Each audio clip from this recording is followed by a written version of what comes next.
chers petits amis, je suis maîtresse Olga du CP classique B. Je suis très heureuse de vous retrouver ce matin pour une nouvelle leçon de sciences naturelles. Alors, notre leçon du jour a pour titre « Comment vivent les plantes ?» Leçon 1.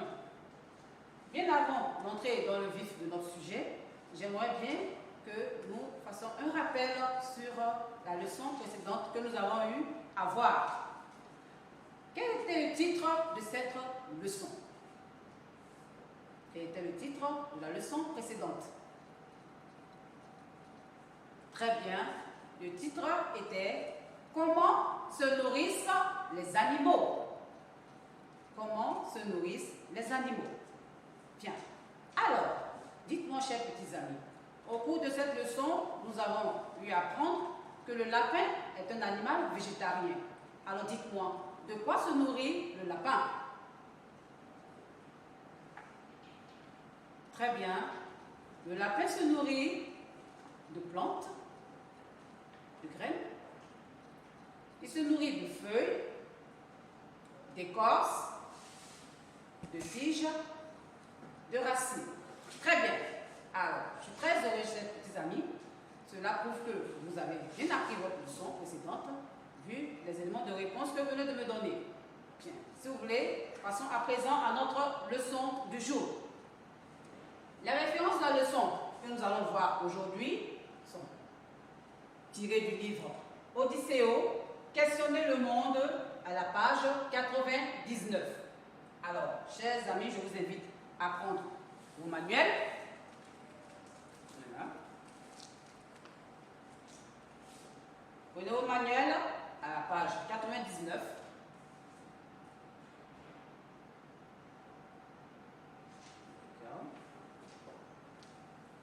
C'est que vous voyez bien la page que présente, la page droite.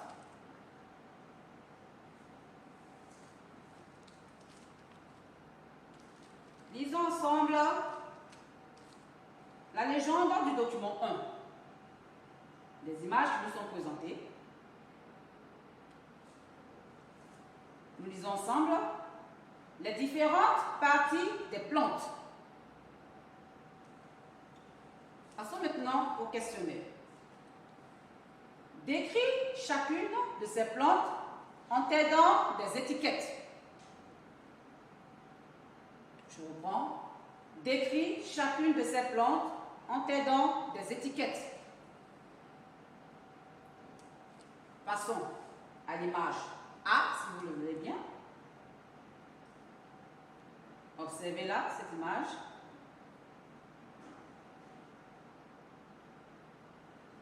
Décrivez-la moi. Qu'est-ce que vous voyez, cette image? Bien.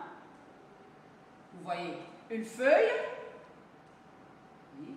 Comme indiqué cette étiquette, une feuille, nous disons bien une feuille que j'écris.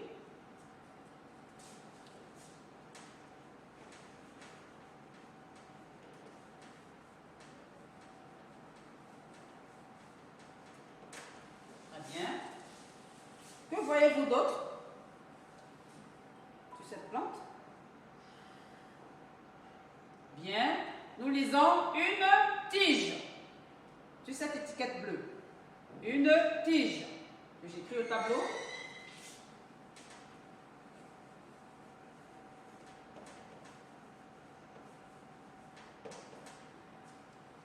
Bien, nous suivons. Que voyez-vous d'autre? Une racine. Sur la dernière étiquette du bas, nous voyons bien, nous disons une racine. Très bien. J'écris.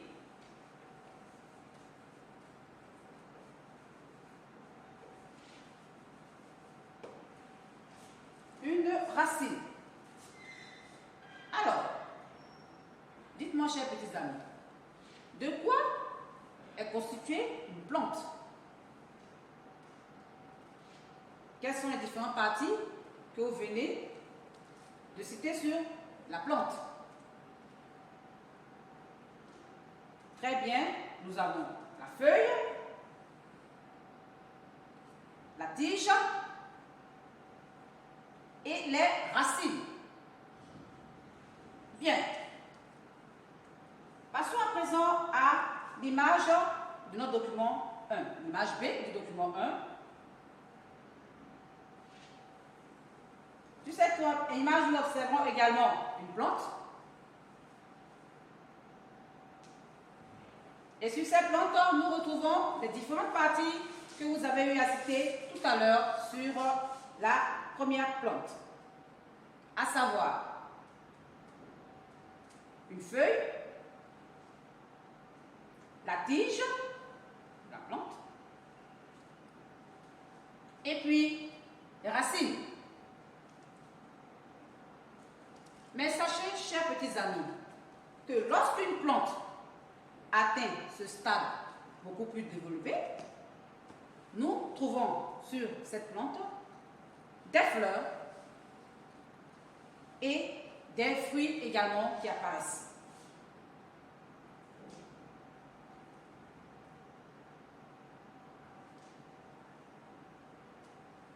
Bien. Alors, chers petits amis,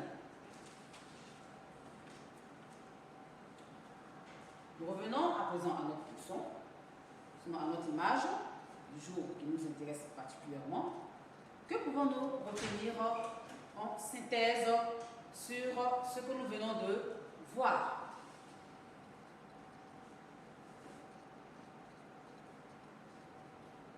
Quelles sont les différentes parties qui constituent une plante?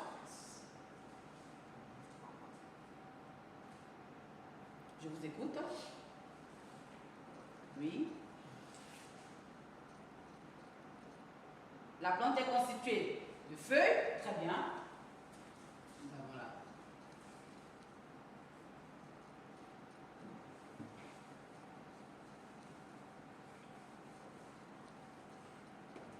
Les feuilles.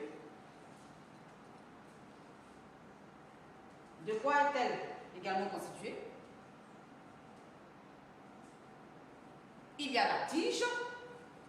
Il y a la tige sur laquelle qui sert de support aux feuilles.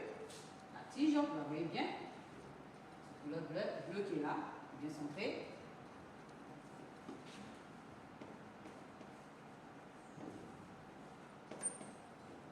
Tige.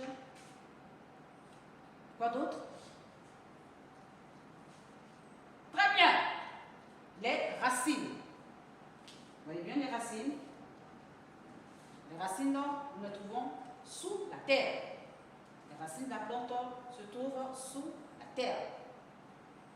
C'est la terre qui est représentée ici, de couleur marron. Voici nos différentes racines. Oui. Oui.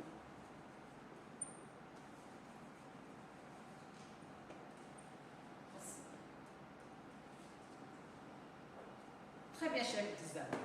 Alors, nous venons de retenir en résumé que la plante est constituée de feuilles, d'une tige et de racines. J'ai été très heureuse de faire cette leçon de sciences naturelles en votre compagnie. Vous recevez très prochainement le résumé de cette leçon par voie électronique. Quant à moi, je vous encourage à apprendre vos leçons parce que celle que nous venons de voir ce jour fera partie des dernières évaluations pour la proposition de passage en classe supérieure. Quant à moi, je vous dis au revoir et à très bientôt.